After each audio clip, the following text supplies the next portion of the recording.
Thanks for joining us. I'm Frank Sesno of the George Washington University, sitting in for Diane. Donald Trump buckles down on his tough immigration stance this week after a visit with the Mexican president. In congressional elections, Marco Rubio, John McCain, and Debbie Wasserman Schultz all win state primaries, and the Supreme Court blocks the revival of a strict voting law in North Carolina. Well, joining us to talk about all this and more in the domestic hour of our Friday News Roundup, Wesley Lowery of the Washington Post, Amy Walter of the Cook Political Report, and Sudeep Reddy of the Wall Street Journal. Thank you all for being here. Great to be here. Happy to be here. Well, where to begin? Why don't we begin with the latest? Because everything is connected, and that's these new job numbers out this morning. I remember from a distant election, somebody once said it's the economy, stupid. I think it still is.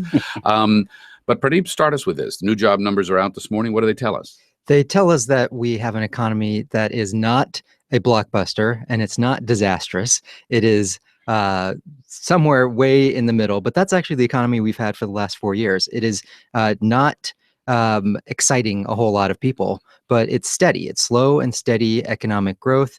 It is stability, but nothing to really jump up and down about. That is the framing for what we've been dealing with for the last 4 years. It's the framing for the election. It is what creates a muddled picture. We had job growth that was decent, an unemployment rate that is pretty good, but still nobody is really excited. Amy Walter, the 151,000 jobs added, somewhat below the monthly gain of about 200,000 or so over the past 12 months, but not below that psychological threshold of 100,000 or 50,000, so that it would be a disaster. Right.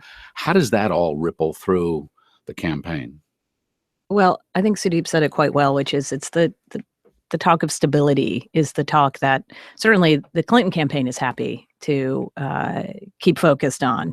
And that you have, in a campaign where you have one side, the Trump side, saying the world is on fire, everything's falling apart, it's a disaster, our economy is collapsing in front of our eyes. This report suggests, well, it's not. But on the other exactly hand, it's not growth. It's not on fire on the good side, right? And so wage gains were not especially impressive. But yet unemployment is decent. It's obviously very low, certainly much lower than it was 4 years ago. Mm-hmm. The housing market doing okay. Consumer spending pretty good. So you have just a muddled picture, which for the party in power, which of course are the Democrats, is a pretty good place to be when you have on the Republican side a candidate who hasn't been able to run sort of a traditionally anti-incumbent campaign. Wesley Lowery, these are the last set of numbers like this we'll see before the first presidential debate between Trump and Clinton. Good news for either one, a battering ram for either one? I think that these numbers are malleable in a way that both campaigns can mold them to what they are trying to put forth, right? So the Clintons are arguing stability in many ways, while they're not explicitly saying it, this argument for a third Obama term, that we've got things back on the right track and we want to continue doing that. The Trump argument, essentially, especially to disaffected white voters or people who might be middle of the road, is this argument that, look, the Democrats have been telling you everything's okay for 8 years and really it's not, right? And so this is another type of report where objectively, this is a pretty solid report for a country that is still working its way out of a recession. But it's the type of thing where Trump can say these numbers are made up. So they're telling you unemployment's getting better, but they're telling you wages are getting better. But do you have more money in your bank account? Is it better for you? And that is a message that does resonate to people because it takes a long time in the perception of the American psyche. Like you could tee up that old Reagan thing. Are you better off now than you were 4 years ago? If Correct. you look at the polling, obviously Donald Trump has had some major problems in the most recent polling, but on a couple of issues, especially on the economy, that is one area in which voters say they trust him more than they trust Hillary Clinton. So there's a great opportunity there. But as I'm sure we'll get to in a moment, he's not spending a whole lot of time talking about the economy and his plans for fixing the economy. He's spending a whole lot of time trying to clean up a mess of his own creation. If we were in an alternate political universe with President Mitt Romney talking about 4.9% unemployment, $2 gasoline, and a record stock market, I can promise you the Republicans would be running hard on that record. And the Democrats would be saying, well, what about income inequality? What about the middle class? What about wage growth? What about all these other problems? You're getting to the entire policy conversation that it seems we're not having this cycle. Exactly. If you've ever had a job or you'd like to have a job, if you've ever voted or plan to vote, you might want to join our conversation today. We'll be taking your comments, questions throughout the hour. Call us on 800-433-8850 or send us your email at drshow@wamu.org. Join us on Facebook or Twitter. And because it's Friday, we're doing a live video stream this hour, so you can watch us at drshow.org. And if you're there, hello. Pradeep, let me come back to you and ask one last question on this job report before we move on. It's not only the presidential campaign and all the voters who pay close attention to these sort of things. It's this place called the Fed, which is thinking about raising interest rates, which actually would affect the economy. How do these numbers play into that trajectory? The Federal Reserve has raised interest rates once in the last decade. It is amazing. Last December. Right. It has gone longer than anybody expected in keeping interest rates near zero. It has tried over and over again to exit the extreme monetary policy that it had and bring interest rates higher, which would help savers, but also create some rumbles in the global economy and certainly the US economy. And the economy has just not cooperated. Every time it hinted at raising interest rates, markets would respond and tie the Fed's hands. Now the Fed is at a point where it is getting close to what is traditionally considered full employment. And these are decent job gains. This is what, if you look back a year ago, the Fed would be predicting. They would love to have 150,000 jobs being added. It is a steady course, and you would think they'd move on it. Are you forecasting a raise they in are rates? very uncertain, and there's going to be a pretty big debate in a few weeks about whether to raise interest rates at this moment, because the global economy is a pretty ugly mess. So not a slam dunk on either side. Absolutely not. Very, okay. Emmy Walter, Donald Trump, let's come back to politics for a minute. Donald Trump seems to be closing the gap in some of the polls that we're seeing and in some of the battleground states. What's going on? Well, I think what you saw after the Democratic convention and then the decision by Donald Trump after the Democratic convention to spend a good amount of time attacking one of the speakers, Gold Star family, of course, we heard a lot about this. You saw Hillary Clinton's lead expand probably outside of where she normally would be, even after a strong convention. In some states, into the double digits, nationally 8 or 9 points. I think that the natural resting place for this race is probably between 3 and 5 points. And that's really where 3 we and are. 5 points nationally. Mm-hmm. And then we look at the individual states. Is that, for the uninitiated, is a 3 to 5 point spread a very tight race, a typically tight race? I think that's a very, in this day and age, that's a blowout. Really? Because a 3 to 5 point race nationally, now, obviously, this is what Barack Obama got. He won by 4 points, only 5 million votes out of, hundreds cast, millions and millions cast. But it translated into 332 electoral college votes. That's where we're probably and should be spending more time once we pass Labor Day, is looking at the individual states and the pathway that these candidates have to getting this 270. Well, let me ask Wesley Lowery about that. Let's talk about some of the key states, Florida, Ohio, some of the others. What are you seeing? Of course, I mean, it's fascinating what we were actually talking about this a little earlier, how this election, because it's so atypical, in fact, brings into play neighborhoods and communities that otherwise, Hillary Clinton is competing in places where she otherwise would not have been. We're looking at real polling in places like Utah, where in most years there's not much need for robust polling in the presidential level. But we're also seeing communities, whether it be on the outskirts of Midwestern cities that are typically Democratic strongholds, again, places outside of Cleveland or outside of Detroit, where you have a large population of non-college educated white folks who may be susceptible to Donald Trump's message. Now, again, what we're seeing largely is that Donald Trump's not competing in many of the most important swing states, right? That right now it's hard to see the pathway forward in places like Florida. It's hard to see in a world where John Kasich, the popular governor of Ohio, is hinting and nodding and essentially saying, don't vote for this guy.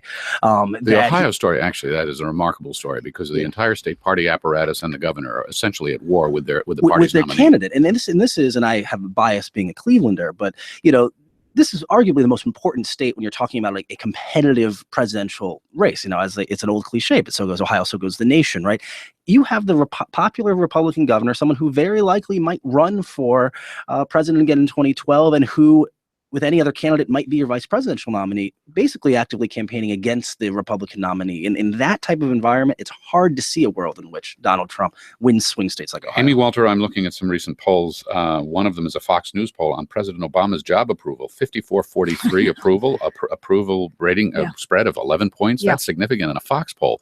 How does that spill over, It's- and does it, into the campaign? It is fascinating. I feel like we're spending a whole lot of time talking about we're living in these sort of two alternate universes. On the one hand, you say we've had an election that has been defined by disruption, whether it's Donald Trump's success or Bernie Sanders' success, not ultimate success, but success in closing a gap, obviously, in the primaries and gaining a lot of votes. At the same time, you're seeing a president who has only been going on the upswing when you look at his overall approval ratings. We talked about an economy that's improving. It's not on fire, but it's doing better. Is that because the other candidates are so unpopular? Well, Maybe so he I think wins there by- are a couple of things happening. I think one of them is certainly in comparison to grown-up what here. they see, right? And I've been sitting in a lot of focus groups recently where folks who didn't vote for Barack Obama are saying, you know what, he's not such a bad guy, especially compared to the people that we've had to see for the last few years. I think the fact the economy is improving, not as fast as people would like it to be, but it is important. And finally, I just want to raise one thing, which is, again, a normal Republican candidate would be spending a whole lot of time attacking the president on some issues which he's avoided doing. Attacking plenty of other things. Yes. Well, our conversation continues. We'd like you to join us. Coming up, more of the Friday News Roundup. You can see all of our guests on our live video stream at drshow.org. We will be right back.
Back on the Diane Rehm Show and the Friday News Roundup, I'm Frank Sesno, sitting in for Diane. Today we're talking with Wesley Lowery, the national reporter for Washington Post, Amy Walter, national editor for the Cook Political Report, and Sudeep Reddy, economics reporter for the Wall Street Journal. Our topic, obviously, is politics. If you'd like to join us, we'll be taking your comments, questions, calls throughout the hour at 800-433-8850, or send us your email at drshow@wamu.org. Join us on Facebook or Twitter. We are live streaming, so video of this hour on the Friday News Roundup is streaming live on the web at drshow.org. Sudeep Reddy, let me come back to you for a moment. We also saw a political activity at the state level this past week. Voters in Florida and Arizona went to the polls, and guess what? In a year of upheaval, the incumbents all won. The election we expected to shake everything up is turning to be an establishment-driven win here. This was a case where we had been hearing for quite a while about John McCain being under pressure and all of the trouble that he would face. Look what he did. He came right out of it, and just about How do every you other. interpret that?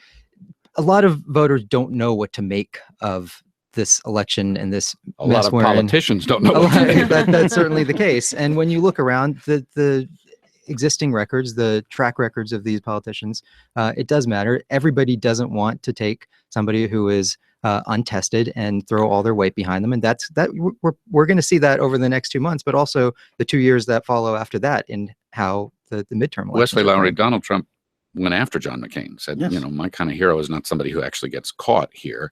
So does this election for McCain say anything about the relationship with Trump?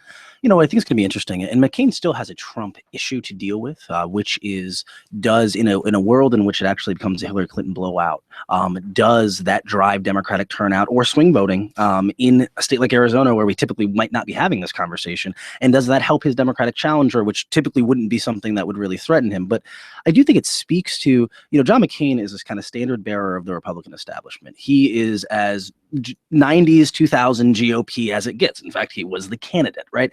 And it speaks to kind of this grapple we've seen for 8 years, right? This push between the McCain candidacy and then kind of the birth of the Palins and the Tea Party afterwards, right? And so we've seen this ebb and flow on the right of the Tea Party wave that comes in 2010, these fights over Obamacare, eventually the fight now over immigration, which has kind of been taken the mantle from Obamacare in some ways as the main issue of the anti-establishment right.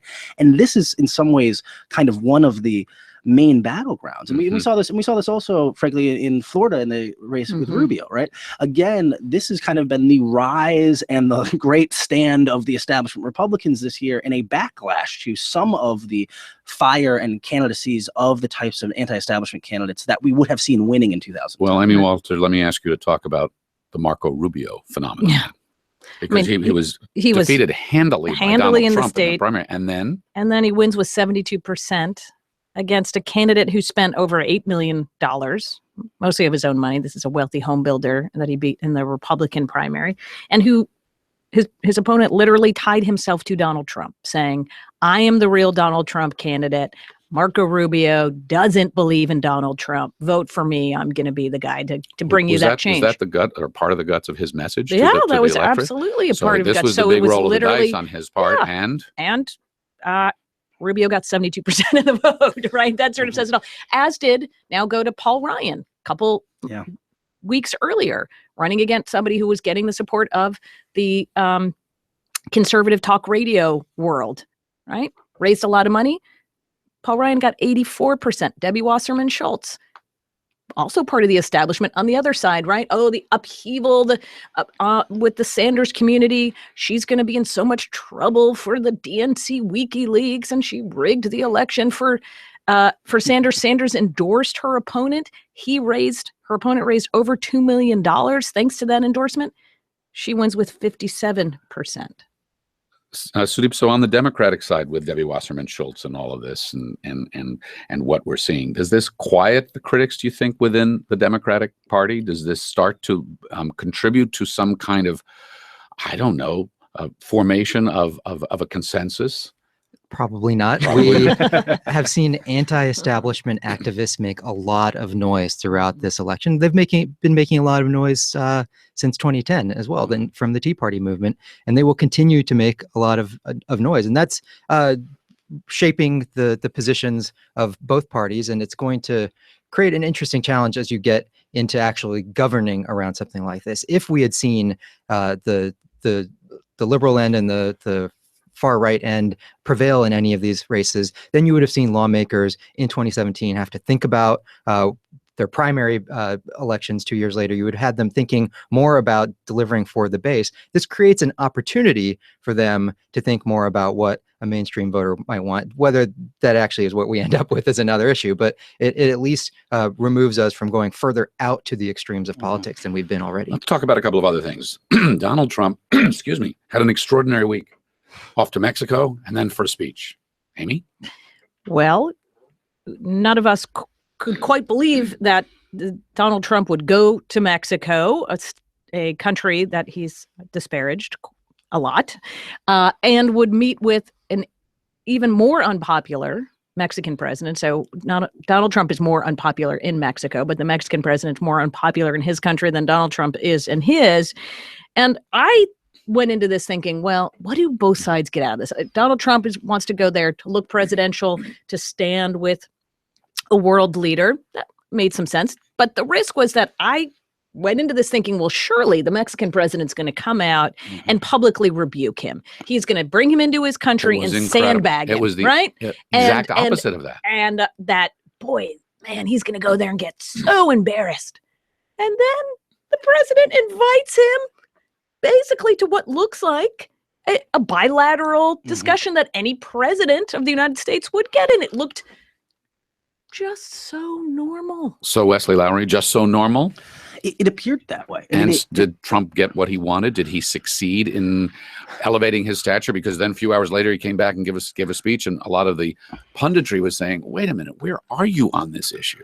Well, but again, I think that Donald Trump, and it's kind of the double-edged sword, right? It is both the brilliance of his candidacy, and it's also kind of one of the fatal flaws of his candidacy, or potential fatal flaws, is that he is clearly not spending a ton of time worried about what we think about Donald Trump's candidacy, right? And rather, he is zero focused on the voters he knows he can win, and so I see kind of competing potential outcomes here, right? He wants to look presidential by going to Mexico, by having this conversation, but he also wants to come back and reassure these voters that no, in fact, the media is telling you I'm flip-flopping all these things. No, I still believe the same hardline things. I still want to deport 11 million people. I still see this conversation as a debate between open borders and amnesty or law and order. There's no nuance here. And Sudeep Reddy, did we make any progress in understanding who's going to pay for the wall, what the ideological certification is supposed to be for the people whom the Trump administration would actually let into the country, where these 5,000 deportation officers are going to come from, how they'll be paid,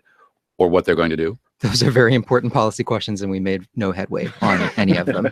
It is fascinating to watch a candidate who looked in a single day like he could be a general election candidate, and hours later look like a superstar primary candidate in the same way that that delivered the primary win for him. But that did not work politically where we're going. To his supporters and those who are undecided, does he not look like a decisive leader who gets on a plane and crosses the border and poses for the bilateral photo op and then comes back and delivers, a tough speech? If you're undecided, you'll be confused by what happened that day, because you saw a lot of messages and not a whole lot of coherence about the position. If you are a true believer, a hardcore supporter, you saw somebody who was standing up for what made him a hit, and he delivered on that front. Okay, I want to slightly turn the corner with all of you and also share this with our audience. You mean there's another candidate or something that you're talking about? No, I've got 3 newspapers in front of me, and I've been noticing this for quite some time. Wall Street Journal, Mexico comment spurred pushback, talking about the lead piece on Trump's speech. The Washington Post, Trump message, not policy at issue. That's the lead story. Just below it, Trump's strategy for charming donors, asking their advice in a mild manner, is just below that. New York Times, the main story here, to court blacks, a Trump script. Nowhere on the front page of any of these newspapers is an article about Hillary Clinton. Nowhere am I seeing or reading anything of substance about her policy or how she's supposed to address her deep unfavorables. What's going on here, Amy? Start us off. This has and will likely continue to be a referendum on Donald Trump instead of what Republicans were hoping this election would be, was a referendum on Obama, but more specifically on Hillary Clinton. Maybe and it's her also problems. about bad journalism or incomplete journalism. Well, it is very hard when the candidate in Trump does not help make the case against his opponent. And when you have a very public back and forth with your own campaign about what your positions are, it makes it very difficult to make the race about anything else. Again, I am surprised. There was a couple of weeks ago when I was reading all those same newspapers, and the front pages were about the troubles with Obamacare and the exchanges and insurers warning of the dangers of the fact that there weren't enough healthy people coming into the Obamacare exchanges. And yet, I did not hear one word from the Republican presidential candidate about this issue. Instead, what we heard a lot about was, what should I do on immigration? Wesley Lowery, you work for this paper called The Washington Post. I do. I think that, one thing I will say to that, though, is I do believe, I don't believe that we're necessarily seeing a full-fledged policy analysis of where Hillary Clinton stands, in part because, again, Donald Trump sucks so much air and oxygen. If he steps to a microphone every single day or travels to various different countries, it's impossible to not be there writing and talking about those things. We have, however, seen in recent weeks, I think we have seen some substantive reporting on Hillary Clinton's foundation. I think we've seen substantive reporting on the ongoing drip drop of the email issue when she was at the State Department.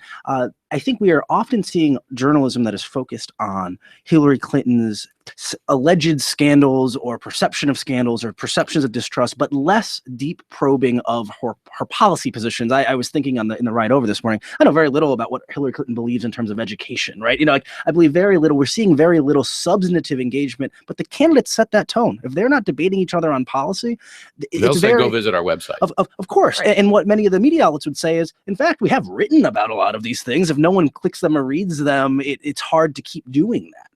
People have clicked on them and they have read them over the last year. Hillary Clinton's policy positions have not changed a whole lot, and they're not that dramatically different from Barack Obama's policy position. So there are variations. There are some departures on just about every front, whether it's trade or education. There are certain points, but people are really trying to understand what are Donald Trump's policy positions. It is a big challenge, and that is why you're seeing so many stories about this, because if it can change in a single day, there are a lot of people who need to read about it to understand what's happening next.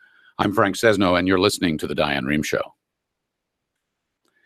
And if you'd like to join us, give us a call at 1-800-433-8850. Send us an email to drshow@wamu.org. Find us on Facebook. Send us a tweet.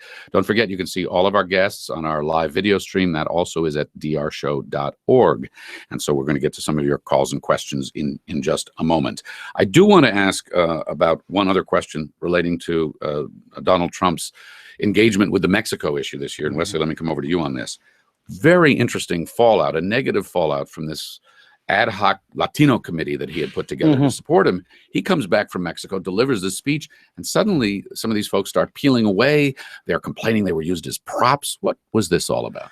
What's fascinating, and people have said this has been a criticism of Donald Trump that we'd also heard of several other candidates, especially from the Tea Party right and the anti-establishment right, that very often he is prone to repeating or being swayed by the last person he's spoken to. And what that means very often, and you get this from people who've talked to him or met with him, is that in the room, he comes across as very reasonable. He's listening to you. Hey, you made a great point about that thing. And then he goes and gives a speech that says all of the opposite of what he has just assured you to be true, right? And so you have, it's fascinating, you have 4 or 5 members of his Hispanic Advisory Committee who after his speech, in which he doubles down on kind of hardline rhetoric, deportations, crimes committed by illegal immigrants, even though we know immigrants don't commit a higher level of crime. He doubles down on, no, we got to get everyone out of there. And they said, look, essentially, this is not what we signed up for in the Bill of Particulars. And we're seeing a real grappling on the right of Republican operatives, especially Black and Hispanic, who've had a real issue morally and ethically, personally, of if they can keep collecting paychecks in this space. Amy Walter, you have followed elections for a very long time. You're following this one. You mentioned a moment ago you were in a focus group. We'll come back to that in a minute. If these two candidates are so unpopular, why aren't the Libertarian Green Party candidates getting more traction? Why wouldn't this be the ideal moment for a third-party challenge of some credibility? I think you have a couple of things going on. The first is we do have 2 uniquely unpopular candidates, but we also are at a time of deep polarization, a polarization that we've not hit this level, certainly in the last 40 or 50 years. So we are at a weird place in American history where more people identify as independents and say that they're not going to register with a party, but they're more identified with a party than ever. You pull on your blue jersey or your red jersey, and that is how you go.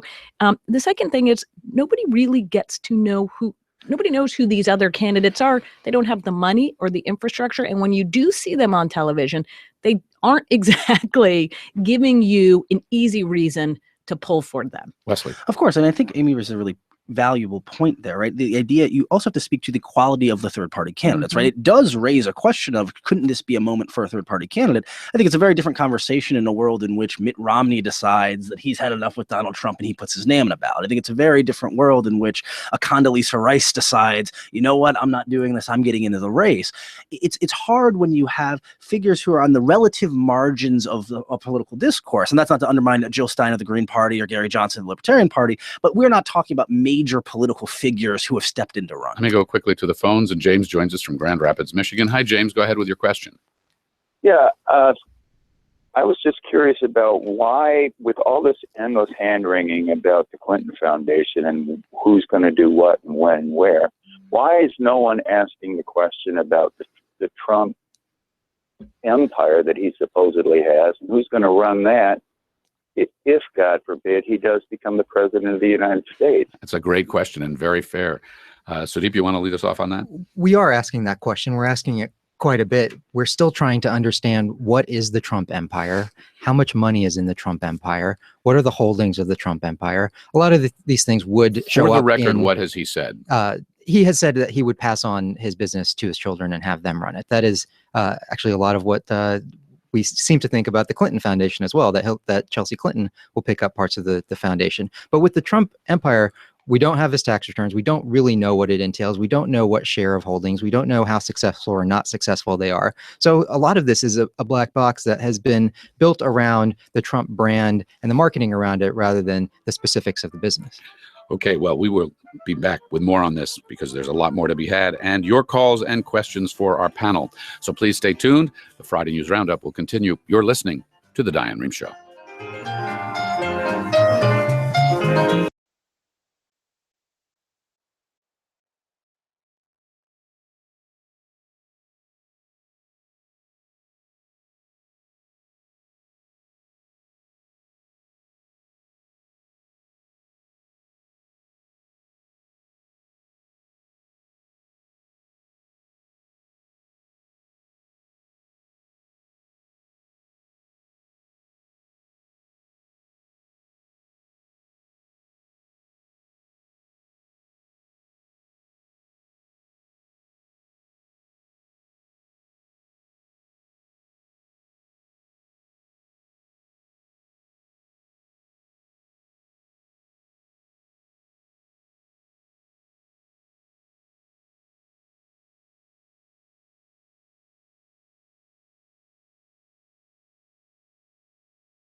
Welcome back to the Diane Rehm Show. I'm Frank Sesno. Today, our Friday News Roundup, when we're talking about American politics and a lot else with Wesley Lowery. He's the national reporter for The Washington Post. Amy Walter, national editor, Cook Political Report. Sudeep Reddy, economics reporter with The Wall Street Journal. We'll come to your calls and questions in just a moment. But before we do that, Wesley, I wanted to ask you one other big story that took place this week, and that was the North Carolina voter ID law, the Supreme Court denying an appeal from North Carolina to revive that law. What happened? What's this all about? How significant?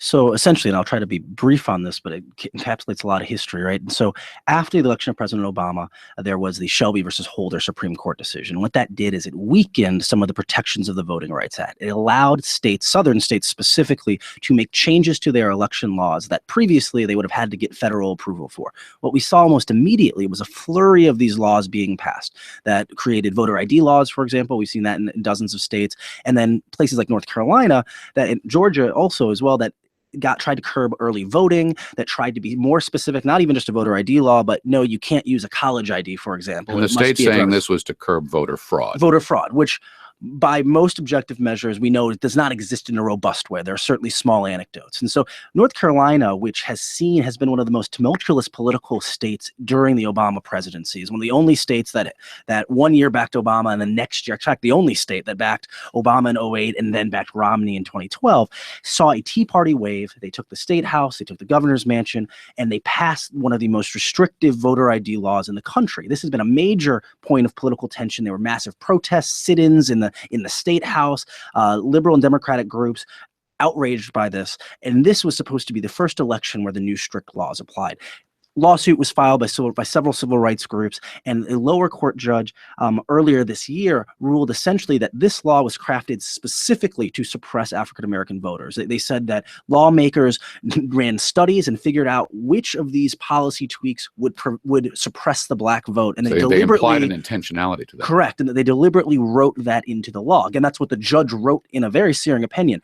The governor, Pat McCrory, who was one of the legislators at the time who helped pass this, appealed. Essentially, he asked the Supreme Court to stay that ruling. Let's allow our law to still apply for November until we can get the Supreme Court to weigh in. What the court said essentially was that, no, we are not going to, in the meantime, allow this law to continue because the most recent judge's ruling is that this is a discriminatory law. What then is the significance of that and its implications for other states?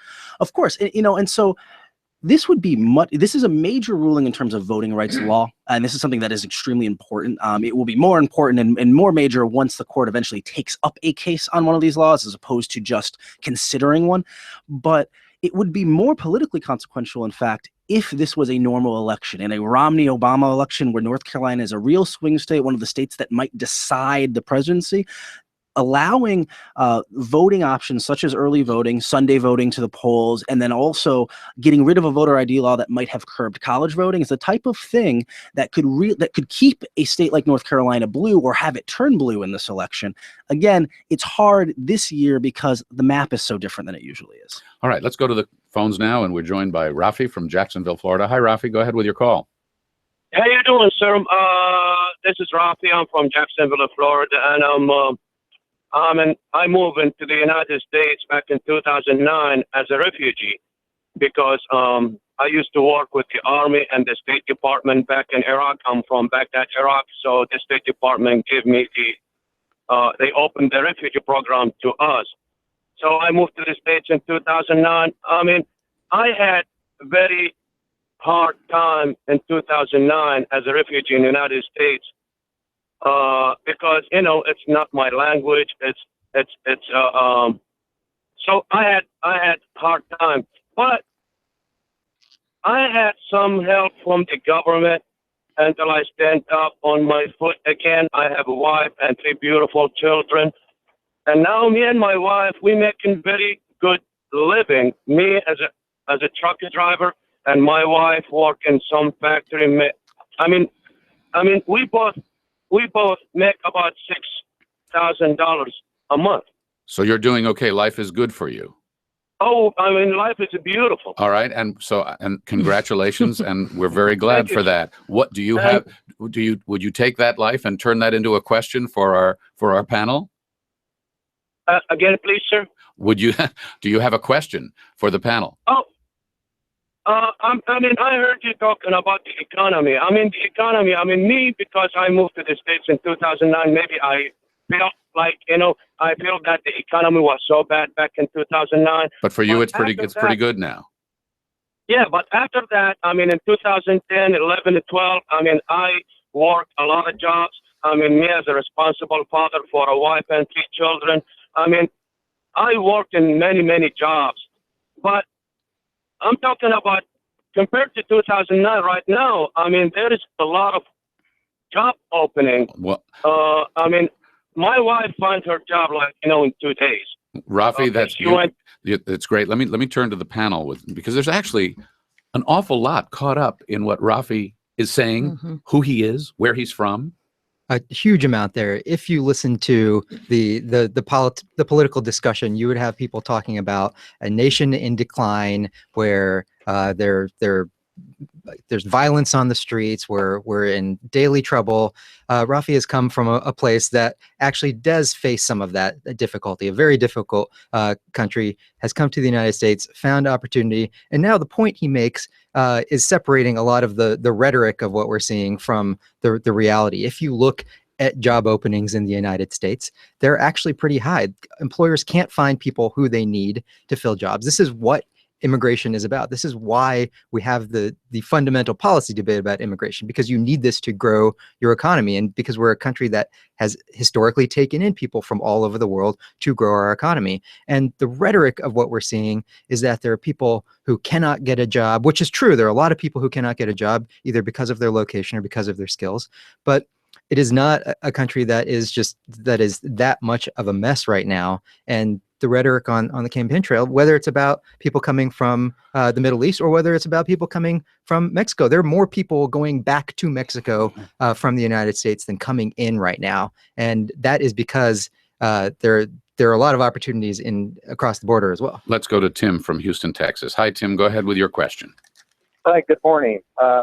On its face, the concept of deporting the 11 million people from our borders is just absurd, patently crazy. However, has anybody given any thought of what this country might look like after 11 million people hypothetically are deported? I have given some thought to that. What do you do with people who are working not just in the shadows, but their relatives who might be working completely legally in our economy? What happens then when you actually move that many people? How many businesses do you disrupt? How many households do you disrupt? How many neighborhoods do you disrupt that depend on consumer spending, that depend on a vibrant economy? And obviously, how many lives do you discuss? Then we can start talking about what right track, wrong track numbers look like when you create that much disruption in a relatively stable economy. Well, Sudeep, it seems to me that is very much the sort of human face of this, the practical effect of this, that has been missing from so much of this discussion. Well, and even voters, I think, are making this distinction. That Fox poll that you mentioned earlier in the show showed that 77% of Americans think we shouldn't be deporting immigrants who are here illegally. So I think that intellectually, that discussion that we're having right here absolutely is one that most Americans agree with. Wesley, here's a question I'd like to share with you. This came in from New Hampshire. The person couldn't stay on the line. Observing, nobody's talking about the Supreme Court. What do we know about the nominees who might end up on the Supreme Court based on these two candidates? Who might end up in the Supreme Court? I think it's fascinating. And I think that one thing that it's almost gotten completely lost is this conversation of Myrick Garland, the current nominee to the Supreme Court, who were at what month? This was in February. It was Valentine's Day when Scalia died. And so we are now almost 6 months with a court that is not full. What will be fascinating will be, first of all, what happens to this Obama nominee? Is this something that actually dies? Is it something that ends up becoming confirmed? Is Garland someone who's confirmed during the lame duck period after whomever is elected president, whether that be Hillary Clinton or Donald Trump? People I've talked to on the right, there is in a world in which Donald Trump is elected president, there is a frustration or a distrust. He's put forward a list of many conservative-leaning potential nominees, but there's a worry with Donald Trump that he's not quite the same ideologue that many on the right are. And so he is not. Well, he just isn't, right? And so there's concern about that. But then on the left, there's a belief largely that Hillary Clinton would probably follow the same pathway that Barack Obama did, right? You're going to have likely nominees that reflect a new diversity to the court that we have not seen previously, people who are left-leaning but often centrist as opposed to deep ideologues. But again, the idea of shaping the court for a generation or two generations as opposed to getting firebrands in those seats. Christopher joins us from St. Louis, Missouri. Hi, Christopher. Hello. Go ahead with your question. Thanks for waiting. Yeah. Well, I got to tell you, I'm really pretty disappointed in the fact that, we're not hearing more about the Libertarian or the Green Party, especially the Libertarians. I mean, the Libertarians are going to be on the ballot in all 50 states. As Libertarians, we're being cut out of the polls. When you're talking about independence, you're talking about the vast majority of people who are supporting the Libertarians. They're independents because neither the Democrats or the Republicans are representing what they want, and the Libertarians are. Have you been to plenty of rallies with your candidate? Absolutely. And what are the crowd sizes? Well, the crowd sizes are decent sizes, but I got to tell you, the vast majority of the people who are watching and supporting these people are on social media. And let me ask you another question, Christopher. Sure. At your rallies, are there lots of cameras? Are there lots of journalists there? No, there's not, because the media is just cutting them out. All right, Christopher, let me ask Sudeep about that. Sudeep, why don't we have more attention? We talked about this a moment ago, but take us a little bit deeper. Why don't we have more attention and more traction, as Christopher is suggesting there should be? For any candidate who comes outside of the mainstream, you have to see them build up on their own, build up momentum. And you saw that obviously with Bernie Sanders. Nobody would have really expected him. I don't think Bernie Sanders would have expected himself to be that much of a player in the election, but he knew what activism was about, how to organize a coalition and make people care about those issues. The libertarians, I think, have done pretty well getting enough people to care about it. These two candidates, the presidential and vice presidential candidates among the Libertarian Party, are former GOP governors who a lot of Republicans are looking at as viable options from the Never Trump camp. And there are some people from the Never Trump and Never Clinton camp who are looking at these two candidates as well. What we need to see is, how do you go beyond the traditional base of the libertarians and draw in a more inclusive part of discussion that can draw from both of those groups. And I think we're actually going to see more of it over the next 2 months. I'm Frank Sesno, and you are listening to The Diane Rehm Show. And if you'd like to join us in our remaining minutes, please feel free to do that and call us at 1-800-433-8850. I'm going to go right back to the call, to the phones here, and call on Gray from Winston-Salem, North Carolina. Hi, Gray. Hello. Nice to talk to you. I love Diane Rehm Show. I just want to respond to the characterization, and I'm sorry, I don't know which of the panelists said it, about President Obama's Supreme Court nominees being moderate. I think they're very ideological, as opposed to, for example, earlier liberal justices such as Ruth Bader Ginsburg. They tend to vote on cases much the same way legislators vote on policy decisions that they make in the Senate or the Congress. And I do believe if Hillary Clinton is elected, that we will get more of that and not less of that. And therefore, whether conservatives know it or not, much of the continuation of their ideological philosophy depends on Donald Trump being elected president. Okay, thanks, Gray. Wesley, let me let you respond to that, since you were making those points. Of course, I think that actually speaks to, in many ways, a broader, I think that's a really smart observation, because it speaks to a broader theme in the American electorate, right? Which is, we have less of a trust in all of our institutions, whether it be those of us in the media, whether it be our elected officials, and even things like the Supreme Court, which for a long time was considered kind of non-ideological, is now something that is very much seen as an ideological football. One other thing I'd say really quickly, since this caller from North Carolina, earlier when we talked about North Carolina, I said it was the only state that voted Obama in 2008 and then switched over to Romney. My buddy John Harwood at CNBC, he gave me a real-time fact check, and Indiana also did that. And so in the sake of accountability, I wanted to... Okay, in that same spirit, then, I just want to point out we've gotten a few emails asking us to clarify that North Carolina Governor McCrory was not a member of the legislature, was mayor of Charlotte before becoming governor. So we all want to be transparent and correct, and thank you very much. Fact checks are good. All right, to Jim in Portland, Maine. Hi, Jim, go ahead.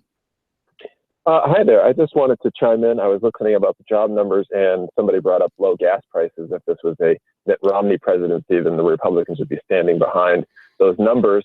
And I just feel like Obama doesn't get enough credit for that happening. I think that at the beginning of his presidency, people were yelling, "Drill, baby, drill," and people were angry about Iran. And then we had the Russian crisis. And with one move, he also had the XL pipeline. I feel like he drilled for natural gas, which is a horrible environmental decision, yet he did that out in the Dakotas, and that simultaneously took the funding away from Iran and took a lot of money away from Russia. It brought our gas prices down, and it made it so that the XL pipeline was no longer so viable. And I think he doesn't get enough credit for, like, that one lever did a whole lot for that guy. And I think a cool head who understands the chessboard and how to move is more beneficial to this country than a hothead like Donald Trump.